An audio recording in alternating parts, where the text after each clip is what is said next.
नमस्कार, मैं स्नेहा, आपकी दोस्त, एक बार फिर से आप सबका स्वागत करती हूँ आपके अपने चैनल डर का घर में। आज जो कहानी मैं आप सबके लिए लेकर आई हूँ, हमेशा की तरह उस कहानी की तरफ आगे बढ़ने से पहले मैं मेरे सारे दोस्तों को धन्यवाद देना चाहती हूँ। मेरे वो प्यारे प्यारे दोस्त जिनके प्यार और सपोर्ट की वजह से आज मैं यहाँ पर हूँ। आप सबका बहुत बहुत धन्यवाद। आप सबके इतने प्यारे प्यारे कमेंट्स के माध्यम से आप सब जो मुझे फीडबैक देते हैं, उसे पढ़कर मुझे एक खास ही एनर्जी, मोटिवेशन फील होता है। तो चलिए बढ़ते हैं उन कुछ खास दोस्तों के नाम की तरफ। चिन्मय त्रिपाठी जी जो कि हैं उड़ीसा से, नवीन शर्मा जी जो कि हैं पंजाब पटियाला से। नवीन शर्मा जी का कहना है उन्हें मेरी कहानियाँ सुनाने का तरीका बहुत ज़्यादा पसंद आता है। थैंक यू सो मच नवीन जी। आप सबके इसी प्यार की वजह से तो मैं हर बार हिम्मत करती हूँ आप सबके आगे कुछ नया, कुछ बेहतर लेकर आने के लिए। रूबी जी का प्यार तो बहुत ही अलग और अनोखा है। रूबी जी, आपका बहुत बहुत धन्यवाद आपके इतने प्यारे प्यारे कमेंट्स और फीडबैक के लिए। अमित जी जो कि हैं दिल्ली से, थैंक यू सो मच आप सारे दोस्तों को। तो चलिए बढ़ते हैं अब आज की कहानी की तरफ। आज की कहानी काफ़ी साल पुरानी है। ये है सेकेंड वर्ल्ड वॉर के बाद की कहानी। इसमें मैं जगह का नाम बिल्कुल भी मेंशन नहीं करूँगी क्योंकि मुझे नहीं करने के लिए कहा गया है। लेकिन मेरे सारे दोस्त इतने समझदार तो हैं ही कि वो कहानी के माध्यम से ये बात ज़रूर समझ जाएंगे कि मैं ये कहानी कहाँ की सुना रही हूँ। जैसा कि हम सब जानते हैं, वॉर, लड़ाई, युद्ध एक ऐसी चीज़ है जिसके वजह से पूरी की पूरी जगह, सारे लोग, सब कोई कैसे परेशान, तितर बितर, या फिर सारे लोग किस तरह से अपनी ज़िंदगी खो बैठते हैं। ऐसा ही कुछ हाल वहाँ पर भी था जहाँ की मैं ये बात बता रही हूँ। वहीं के आर्मी कैंप में एक पूरी की पूरी टोली चुनी जा रही थी। ये एक ऐसी टोली थी जिसकी भर्ती अभी ही कुछ समय पहले हुई थी। इन्होंने कोई बहुत खास युद्ध में अपना योगदान नहीं दिया था। वैसे मैं ये बिल्कुल नहीं कह रही कि युद्ध में भाग लेने वाले का ही योगदान सबसे बड़ा होता है, ऐसा बिल्कुल नहीं है। ऐसे बुरे वक्त पर आपकी किसी भी तरह से कोई भी मदद करना, आप सबको किसी भी तरह से कोई भी सुविधा पहुंचाना, ये भी एक बहुत बड़ी मदद होती है। तो मेरी बातों को प्लीज़ अदर वे में ना लें, और अगर किसी भी चीज़ को समझाने में मुझसे कोई गलती हो जाए तो सारे लोगों से हाथ जोड़कर मैं माफ़ी मांगना चाहती हूँ। मुझे इतनी समझ नहीं है कि मैं हर चीज़ आपको बिल्कुल उन योद्धाओं के नज़र से समझा सकूं जो कि इन चीज़ों को झेल कर निकले हैं या फिर भगवान को प्यारे हुए हैं। तो मुझे माफ़ करें और बढ़ते हैं आगे की कहानी की तरफ। उस टोली को चुनने के बाद उनको ये बताया गया कि अब देश की खास सुरक्षा व्यवस्था बनाई जा रही है, जिसकी वजह से हम अपनी टोली को उठाकर एक ऐसी सीमा पर भेजना चाहते हैं जहां पर रहकर आप लोगों को एक खास टीले की सुरक्षा करनी है। इस बात के लिए कोई भी ऑब्जेक्शन क्यों उठाएगा। ऐसा ही उस पूरे टीम ने भी किया और उस टीम के एक सबसे सीनियर बंदे ने भी, वो सब तुरंत ही तैयार हो गए कि उन्हें वहाँ पर काम के लिए कब जाना है, और उन सब को जल्द से जल्द वहाँ के लिए रवाना कर दिया गया। उन्हें जो लोग छोड़ने के लिए गए थे, उन्होंने उन सब को वहाँ पर जो भी सुविधाएं, जितने भी दिन रहने के हिसाब से उनको लगने वाली थी, वो थोड़ी बहुत चीज़ें देकर वो तुरंत जल्दी जल्दी में उनको छोड़कर वहां से निकल आए। देखने से तो ऐसा जान पड़ता था जैसे वो छोड़कर नहीं, भाग कर आ रहे हैं। लेकिन इस बात पर उन सिपाहियों ने बिल्कुल ध्यान नहीं दिया और फिर वो सब अपना खेमा, अपने रहने की जगह बिल्कुल अरेंज करने में लगे हुए थे। थोड़ी ही देर में सब कुछ तैयार हो चुका था और उन्होंने अपने खाने पीने का सारा इंतज़ाम किया। बैठकर एक मीटिंग ली गई और उसके मुताबिक वो बारी बारी से उस सामने वाले टीले की सुरक्षा करने वाले थे। वो लोग उसी टीले के आसपास इस तरीके से अपने रहने का इंतज़ाम, मतलब निगरानी करने का इंतज़ाम कर रहे थे कि अगर कोई भी दूर से भी उन्हें देखे तो वो सब उन्हें एक बार में नज़र ना आए। और बारी बारी वो लोग अपने प्लान के अकॉर्डिंग उस जगह की निगरानी करने में लग गए। धीरे धीरे दिन बीतते जा रहे थे और देखते ही देखते पूरा 1 महीना बीत चुका था। अभी तक उन्हें ऐसी कोई भी गतिविधि नहीं पता चली थी कि उन्हें ये डर लगे कि क्या पता यहाँ पर कोई आए और हमला करे। वैसे भी वो जगह देखने में जैसी थी, उस जगह को देखकर ऐसा लगता था वो तो शायद हमारे देश की सीमा भी नहीं है। लेकिन उनको जो काम दिया गया था वो उस काम से पीछे कैसे हट सकते थे। और ऐसे ही 1 महीना बीतने के बाद जब किसी भी तरह की कोई भी गतिविधि उन्हें कभी नज़र नहीं आई, तब अब धीरे धीरे उन्होंने अपने पहरे का तरीका थोड़ा बदल दिया। पहले जितना स्ट्रिक्ट तरीके से वो वहाँ पर निगरानी रखा करते थे, वो अब धीरे धीरे थोड़ा कम हो चुका था। वो लोग आपस में अब ज़्यादा टाइम बिताते, मतलब थोड़ा बहुत साथ में बैठना, बातें करना, हंसी मजाक करना, कभी कभी एक दूसरे को खिंचाई करके चिढ़ाना, ये चीज़ें भी अब उनके बीच में चल रही थी।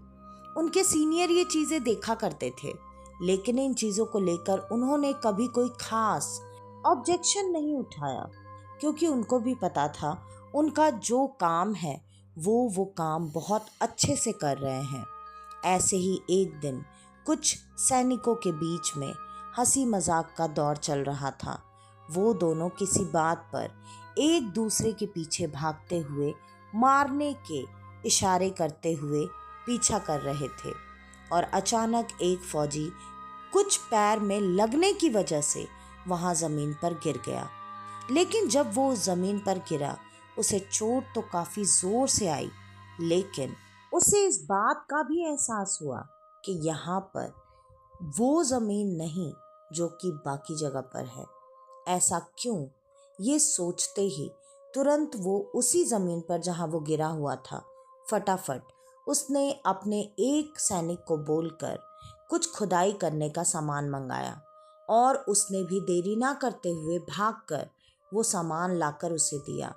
उसने धीरे धीरे उस जगह पर उस ज़मीन को खोदकर चेक करना शुरू किया और जैसे जैसे वो ज़मीन को खोदता जा रहा था, उन सब के आंखों के आश्चर्य की सीमा नहीं थी।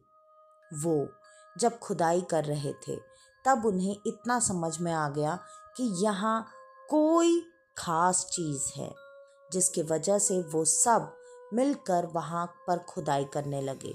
सीनियर भी वहीं खड़े होकर सारा कुछ देख रहे थे। देखते देखते तुरंत उन्हें ये बात भी पता चल गई कि ये कोई आम जगह नहीं, यहाँ एक बंकर है। और उस बंकर को देखते ही तुरंत सीनियर के दिमाग में ये बात आई कि अगर यहाँ पर ये बंकर है तो हमें हमारी टीम ने ये बात बताई क्यों नहीं। हम इसे ही क्लीन करके इसी में रहते, वो हमारे लिए ज़्यादा सेफ भी होता, तो ऐसा क्यों। लेकिन अब उसने इस बात पर ज़्यादा ध्यान नहीं दिया और उसे ऐसा लगा कि शायद मेरी टीम को भी इस बारे में कुछ भी पता नहीं होगा।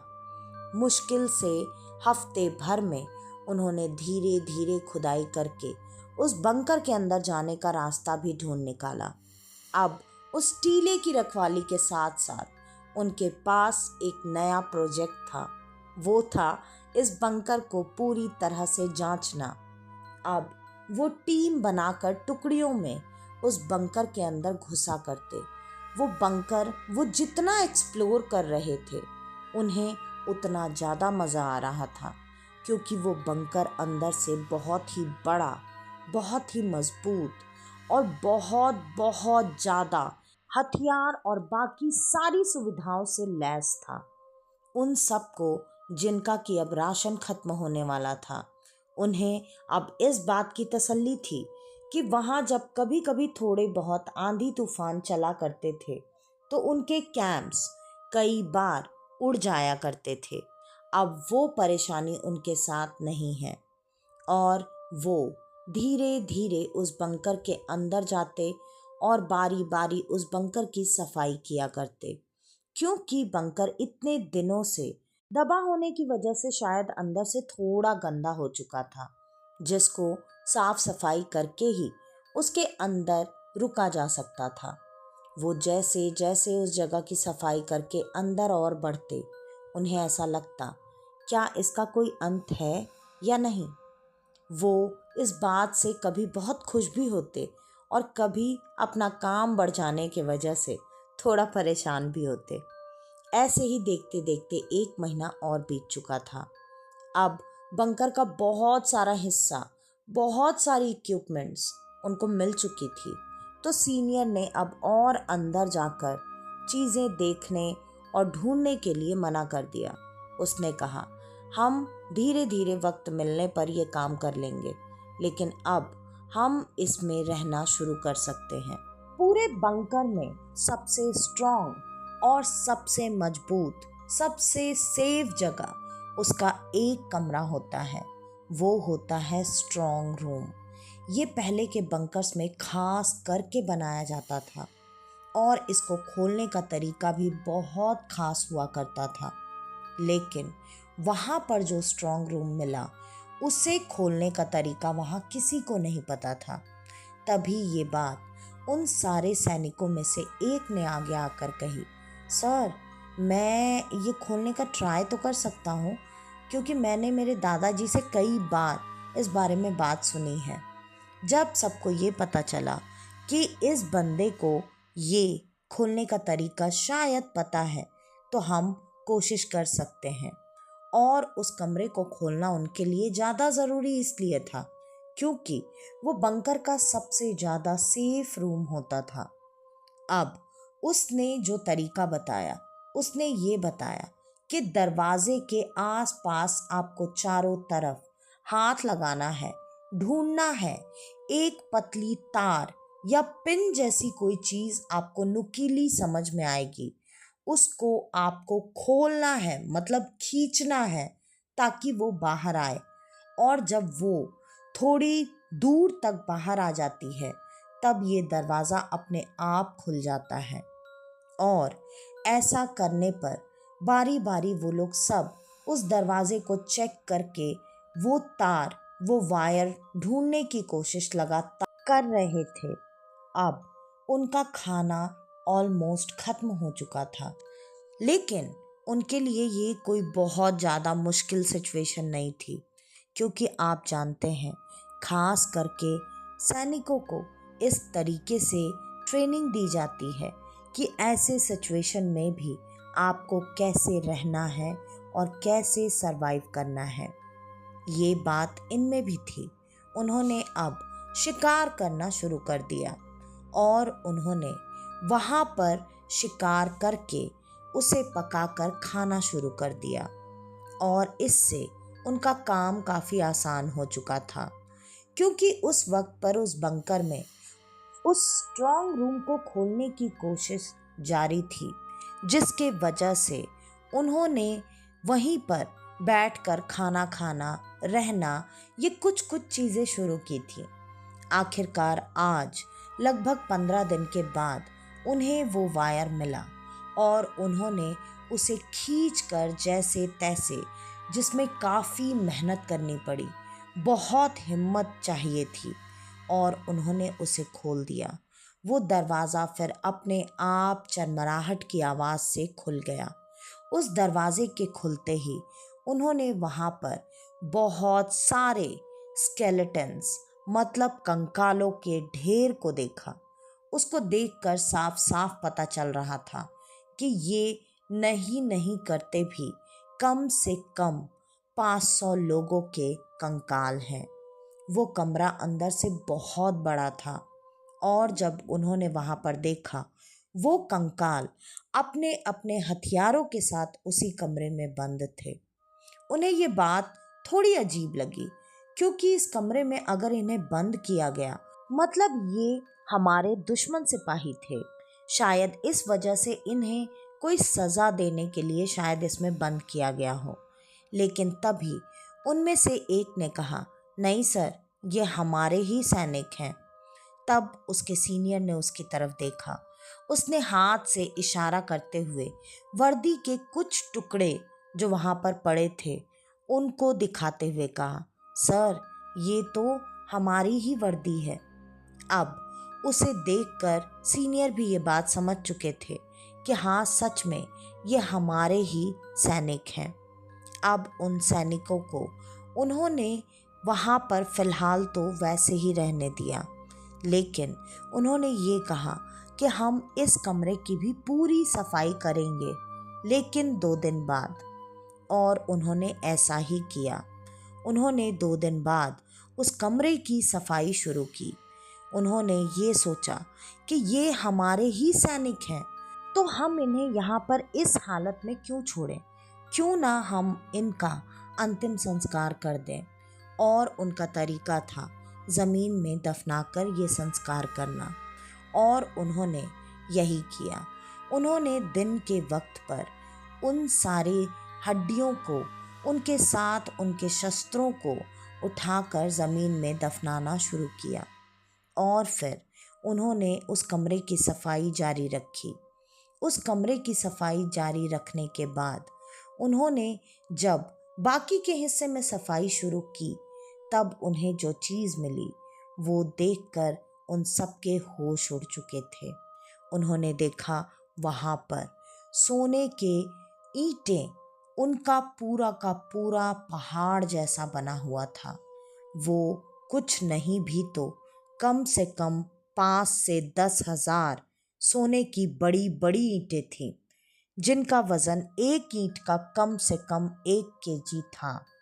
इतना सारा सोना उस बंकर में देखकर अब उन सबको ये बात समझते देर नहीं लगी कि वो सब यहाँ पर इसी सोने की शायद रखवाली कर रहे थे। ये बात सीनियर को भी पता चली। सीनियर ने ये कहा, हम अभी इन चीज़ों को नहीं छुएंगे, हमें इसका क्या करना है वो हम बाद में डिसाइड करेंगे। और फिर उन्होंने वहीं पर रहना, खाना, सब कुछ शुरू कर दिया।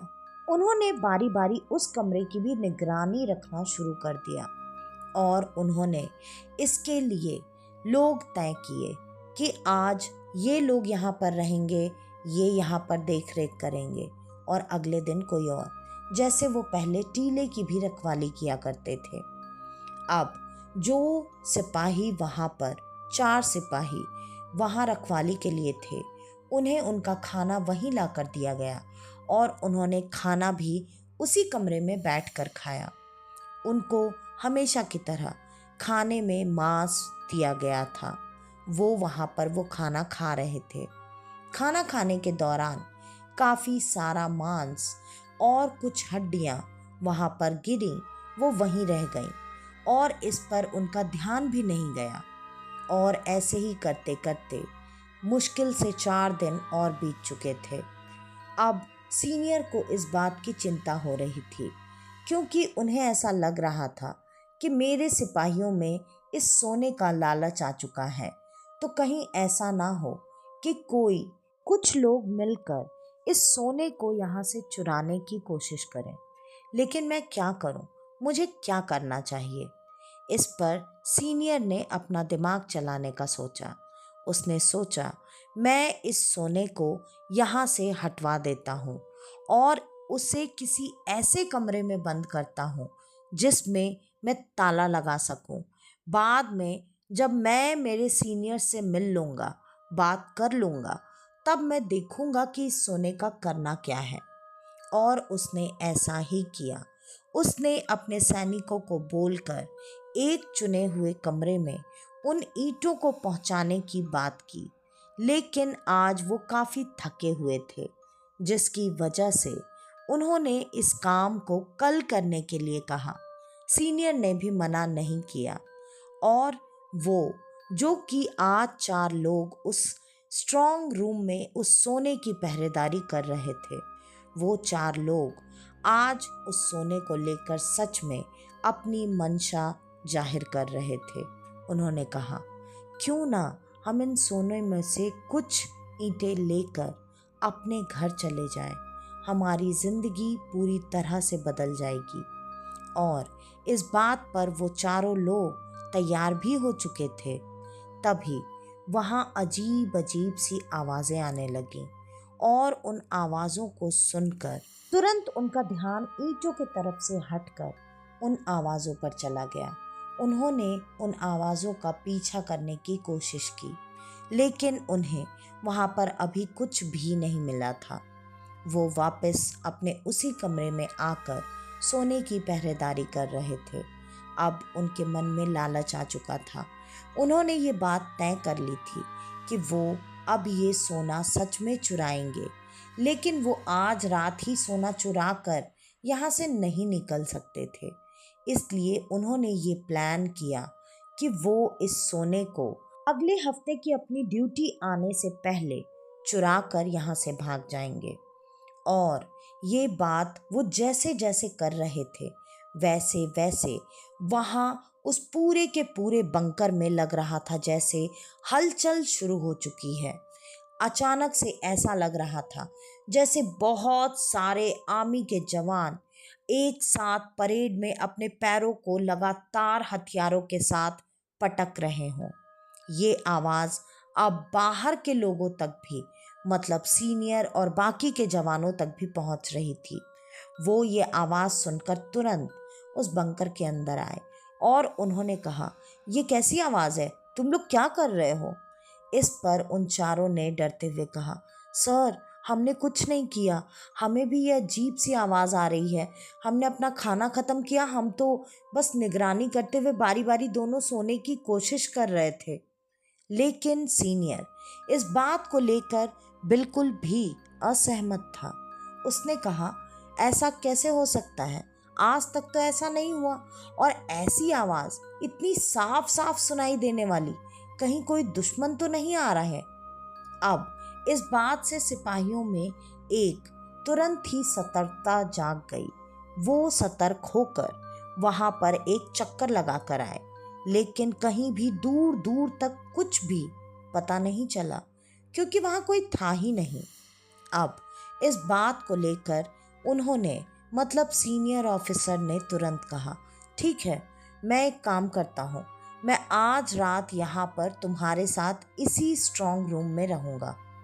अब इस बात से उन्हें कोई खास फर्क नहीं पड़ा, क्योंकि वो अपने मन की बात तो तय कर चुके थे और उन्होंने ये प्लानिंग कर ली। उसके बाद उन्होंने एक दिन भी तय कर लिया था। अब रात बीत गई, उसके बाद ऐसी कोई आवाज़ खास नहीं आई। थोड़ी बहुत, कभी सांसों की आवाज़ें, कभी हवा अजीब तरीके से चलने की आवाज़ें। इस पर सीनियर ने एक ही बात कही, ये काफ़ी साल पुराना बंकर है, हो सकता है इसी वजह से यहाँ पर हवा की आवाज़ें ऐसी सुनाई दे रही हैं। बाकी किसी ने भी इतना कुछ खास ध्यान नहीं दिया। और फिर वो सब अगले दिन से ही अपनी इस प्लानिंग में जुट चुके थे। आखिरकार उनकी प्लानिंग पूरी तरह से तैयार हो चुकी थी। अब उन्हें इंतज़ार था दूसरे दिन का। वो दूसरे दिन से ईंटों को उठाकर धीरे धीरे कुछ अलग जगह पर रखने वाले थे और उसके बाद वो अपनी रखी हुई जगह से रातों रात उन ईंटों को चुरा कर लेकर भाग जाएंगे। अब आज दिन में ही उन्हें ये काम, मतलब ईंटों को वहां से हटाने का काम करना था, इसके लिए उन्होंने प्लान किया था कि वो सामने की ईंटों को हाथ नहीं लगाएंगे। वो पीछे से ईंटों को निकाल कर धीरे धीरे वहाँ से हटाकर दूसरी जगह रखेंगे। और ये काम उन्होंने दोपहर में करना जैसे ही शुरू किया, वापस से वही रात वाली आवाज़ें आना शुरू हो गईं। इस बार वो आवाज़ें इतनी तेज़ थी कि उनके कान लग रहा था जैसे फट जाएंगे। और इस वक्त तो उन्होंने सब ने अपने हाथों में वो ईंटें पकड़ रखी थीं। अब ये आवाज़ें सुनकर सारे लोग एक बार फिर से इकट्ठा हो चुके थे और उन्होंने चारों तरफ एक बार फिर से पैनी नज़र दौड़ाई, लेकिन कहीं भी कोई भी दूर दूर तक नहीं था। सीनियर भागकर वापस से उसी बंकर में आए और उन्होंने जैसे ही उन चारों को वैसे हक्का बक्का खड़ा देखा, उनके होश उड़ चुके थे, क्योंकि उन चारों के हाथों में वो ईंटें थीं। तभी अचानक बाहर से लोगों की, मतलब बाकी के सैनिकों की चीख पुकार की बहुत भयानक आवाज़ आने लगी। वो पांचों बाहर निकल कर आए। उन्होंने जो नज़ारा देखा, वो नज़ारा देखकर सबका दिल दहल चुका था। ज़मीन फाड़कर वो कंकाल, वो सैनिक जो कि मर चुके थे, वो अपने अपने हथियारों के साथ बाहर आ चुके थे। सब एक ही सुर में, एक ही तरह से, एक ही बात बोलकर चीख रहे थे। सब कह रहे थे, ये हमारा सोना है, हमारा सोना हमें दे दो। और वो सब दौड़कर इन सब को मारने के लिए आगे बढ़े। उन्होंने लगातार सैनिकों को इस तरीके से मारा जैसे वो इंसान नहीं, गाजर मूली हो। वहाँ से भागने की कोशिश अब तुरंत ही सीनियर करने लगे। उनके पीछे कुछ और सैनिक भी भागकर वहाँ से निकल जाना चाहते थे, लेकिन उनकी फुर्ती, उनका स्पीड इतना ज़्यादा था कि वो लपक कर, उछल कर, या फिर आप यूं भी कह सकते हैं हवा में उड़ते हुए जैसे तैसे उन सब को पकड़ रहे थे। और वहीं कहीं हथियारों से काटते, कहीं खुद के भयानक जबड़ों से काटते, कहीं हाथ डालकर किसी का शरीर चीर फाड़ देते। सबकी हालत उन लोगों ने ऐसी कर रखी थी कि वो दृश्य कोई भी मजबूत से मजबूत दिल वाला इंसान भी देख नहीं सकता था। लेकिन उस दृश्य को देखने के लिए वहाँ अब तो लग रहा था जैसे कोई बचेगा ही नहीं। वो, मतलब सीनियर और उनके साथ अब सिर्फ एक लड़का था, वो जिसने कि अपने दादाजी से बताए गए जानकारी को इन लोगों को दिया था, जिससे वो स्ट्रॉन्ग रूम खुल पाया था। वो दोनों अंधाधुंध बस भागते चले जा रहे थे, मन में लगातार अपने भगवान का नाम लेते जा रहे थे। और जैसे तैसे शायद उन लोगों ने उस सीमा को पार कर लिया जिस सीमा तक वो शक्ति उनका पीछा करके उनको मार सकती थी।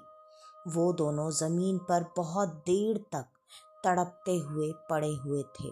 उनकी हालत ऐसी थी जैसे वो अब शायद उठकर एक कदम भी नहीं चल सकते हैं।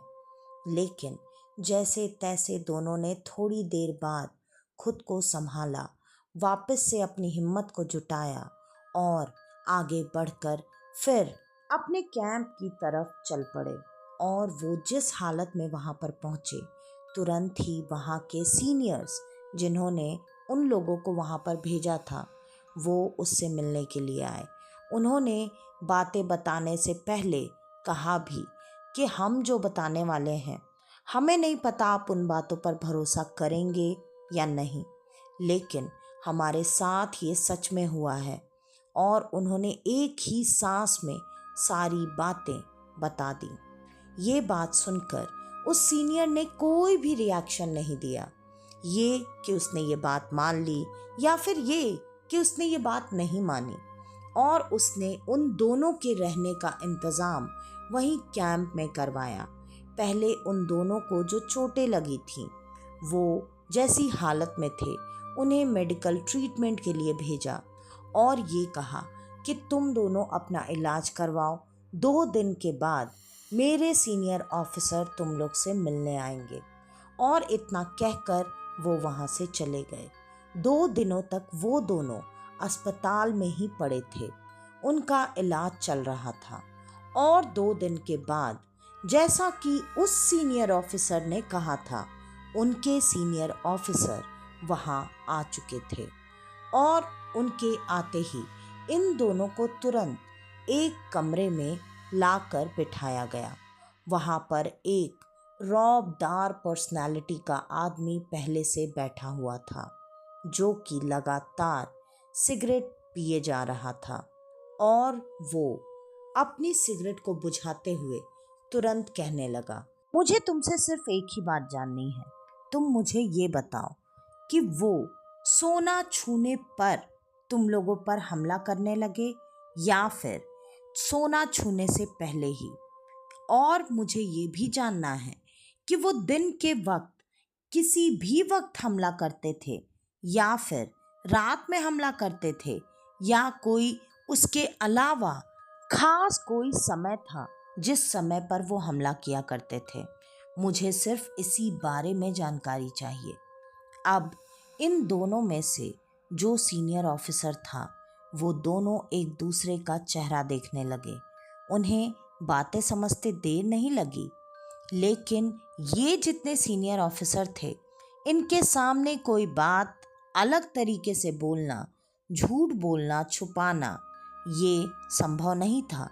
उन्होंने उसे ये बात साफ साफ बताई कि वो किसी टाइम पर नहीं, सिर्फ और सिर्फ उसी टाइम पर हमला करते थे जब उनके सोने को हाथ लगाया जाता था। लग रहा था जैसे बस इसी बात के इंतज़ार में वो सीनियर ऑफिसर हैं। उन्हें जैसे ही इस बात का जवाब मिला, उन्होंने तुरंत इन दोनों को वापस वहाँ से जाने को कह दिया। और अब ये दोनों वहाँ पर बैठकर अपनी सारी बातें सोच रहे थे। उन्हें ये बात पता चल चुकी थी कि उन्हें किसी टीले की रखवाली के लिए नहीं भेजा गया था। उन्हें खास तौर पर इसी बंकर का पता करके, इसी बंकर के अंदर के सोने के बारे में और उन शक्तियों के बारे में पता करके सारी जानकारी इनको देनी थी। उसके कुछ दिनों के इलाज के बाद ये दोनों रिटायर हो चुके थे। इन्होंने खुद ही रिटायरमेंट मांगी और इन्हें वो बड़ी आसानी से मिली।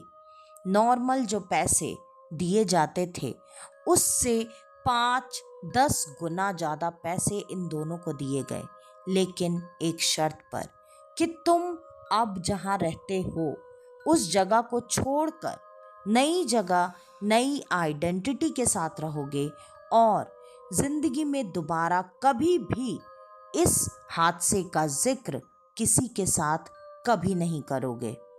और ये दोनों इस बात के लिए तैयार भी थे। लेकिन जिस लड़के को उसके दादाजी के माध्यम से सारी जानकारी मिलती थी, क्योंकि वो पूरे के पूरे आर्मी परिवार से ही बिलोंग करता था, उसी लड़के ने घर पर ये बात आकर अपने पिता को बताई। और फिर उसी लड़के ने एक लंबे समय के बाद अपने बेटे को ये बात बताई, और पीढ़ी दर पीढ़ी ये बात ऐसे ही आगे बढ़ते बढ़ते शायद आज हम तक पहुंची है। तो आज की ये कहानी यहीं पर ख़त्म होती है। आपको हमारी आज की ये कहानी कैसी लगी, हमें कमेंट करके ज़रूर बताइएगा। और अगर आपको हमारी ये कहानियाँ पसंद आती हैं तो हमारे चैनल को लाइक, शेयर और सब्सक्राइब करना बिल्कुल ना भूलें, क्योंकि आप सबके एक सब्सक्रिप्शन से मुझे बहुत सारा मोटिवेशन मिलता है और आपके कमेंट्स पढ़कर मुझे एक अलग लेवल की एनर्जी। तो ये चीज़ें करना बिल्कुल ना भूलें। और अगर आपके पास आपकी कोई कहानी है तो डिस्क्रिप्शन में दिए गए ईमेल आईडी या इंस्टाग्राम आईडी पर आप हमें आपकी वो कहानी भेज सकते हैं। तो आज के लिए बस इतना ही। मैं स्नेहा, आपकी दोस्त, आज के लिए लेती हूँ अलविदा। वापस से आपसे मिलने आऊँगी और आप सबको लेकर जाऊँगी कुछ जाने अनजाने किस्से कहानियों के सफ़र पर। आपका अपना डर का घर में। तो तब तक के लिए नमस्कार।